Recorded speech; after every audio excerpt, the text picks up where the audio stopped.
Imagine a 2-year-old, a 3-year-old having been ripped from their arms, begging not to be taken from their mothers. ¿Has hablado con ella? ¿Quieres hablar con ella otra vez? As of today, the parents of 628 migrant children separated from their families still have not been found. Por ello no quería separar de mi mamá, pero me separaron y yo me quedé llorando en esa hielera porque no la podía hablar.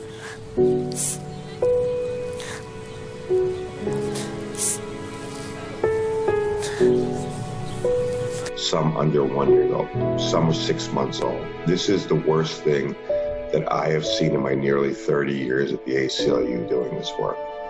The mother of a 1-year-old child who died a few weeks after leaving ICE custody are investigating the death of a child recently released from the nation's largest immigration detention center in Dilley, Texas. It was revealed this week that a 7-year-old little girl died while at a migrant detention facility. Final moments of the teen's life.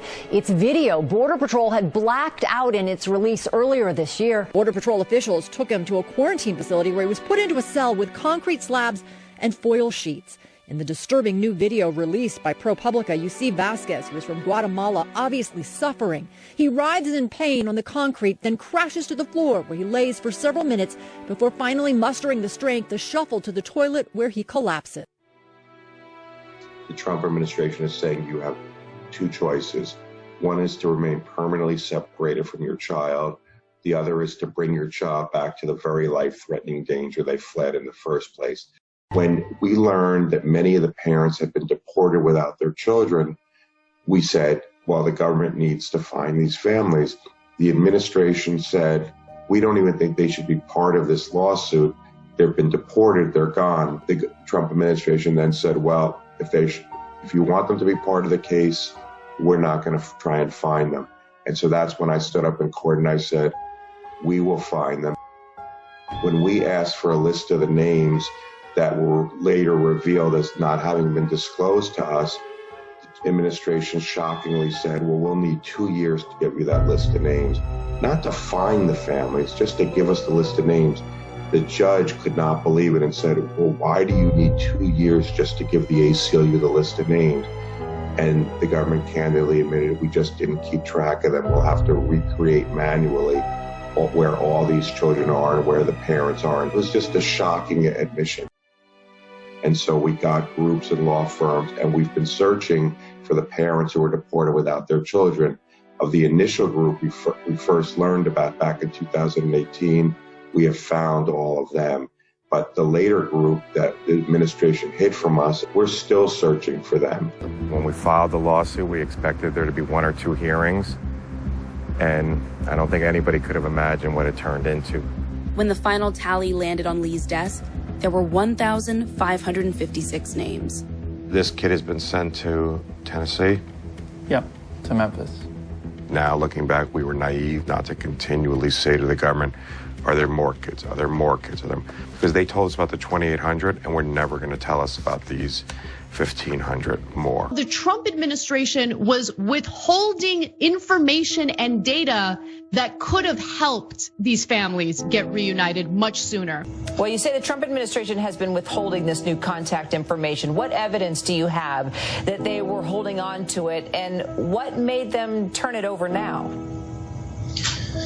So this is standard data that they have had for a while. They want to say it was an oversight. We say they knew we were asking for it for more than a year and it should have been disclosed. I don't think there's really any way for them to get around the fact that they knew we needed this data.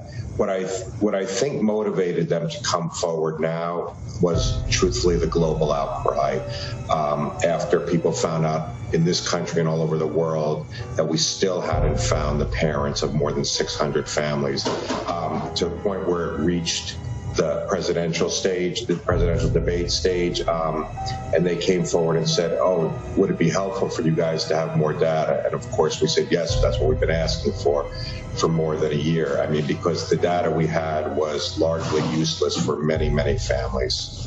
So in a federal court filing in California late Wednesday, the lawyers representing these migrant families, who by the way are working for free, said that the Justice Department data from the Executive Office of Immigration Review, which includes information for parents and children in immigration court proceedings, was just finally released after a number of court battles last week.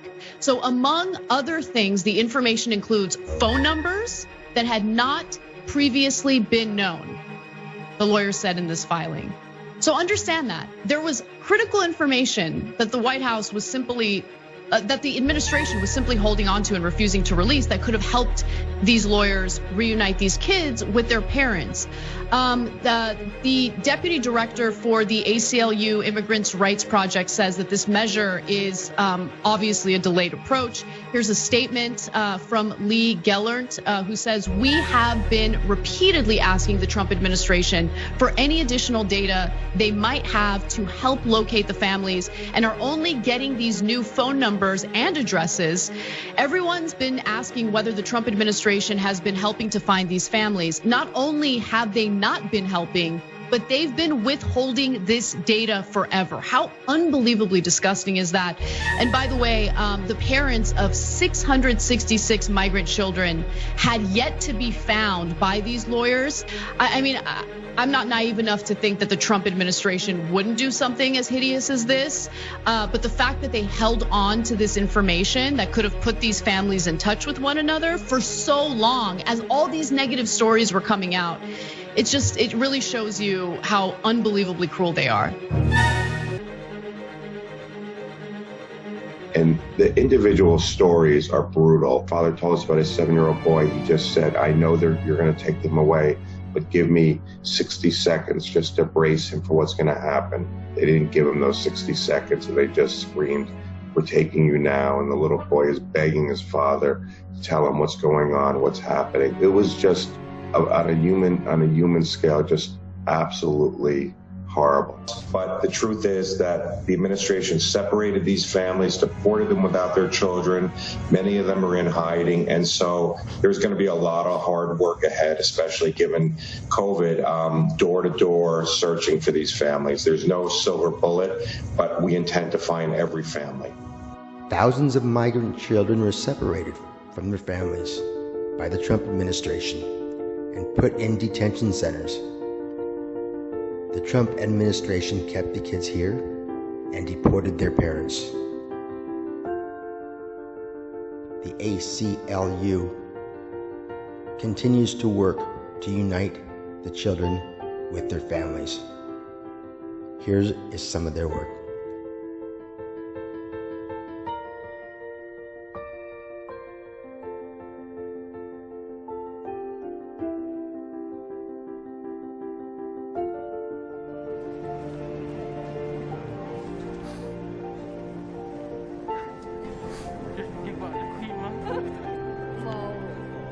I never saw my dad for 2 years, almost 2 years, I guess.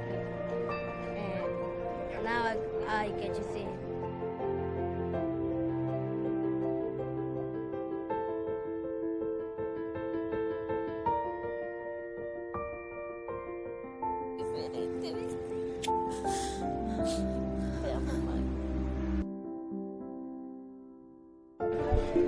Cuando lo dejaba chico, así. Y ahora ya. So fast.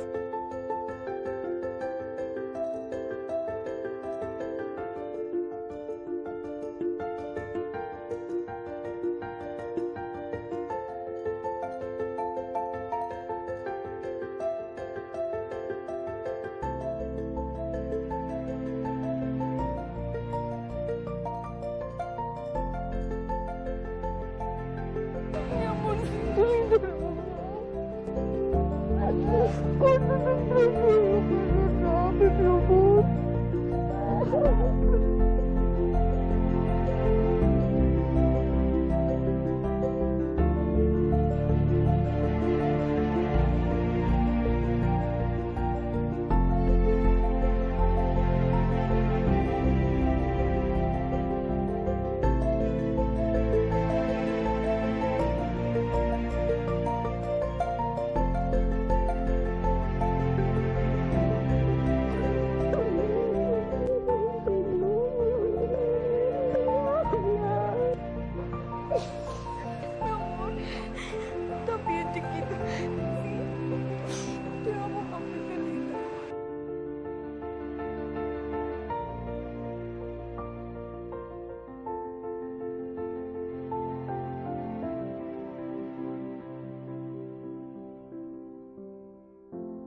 are citizens of cities. We are citizens of countries. But together, we are citizens of the world. I have a dream. My poor little children one day live in a nation where they will not be judged by the color of their skin, but by the content of their character. I have a dream today. There is no justification in any circumstances to deal with people in an inhumane way. None, none, none. Don't tell me that we can't restore hope in this country. Don't tell me that anything is beyond our capability. This is America. We've done it before, and it's time to do it again.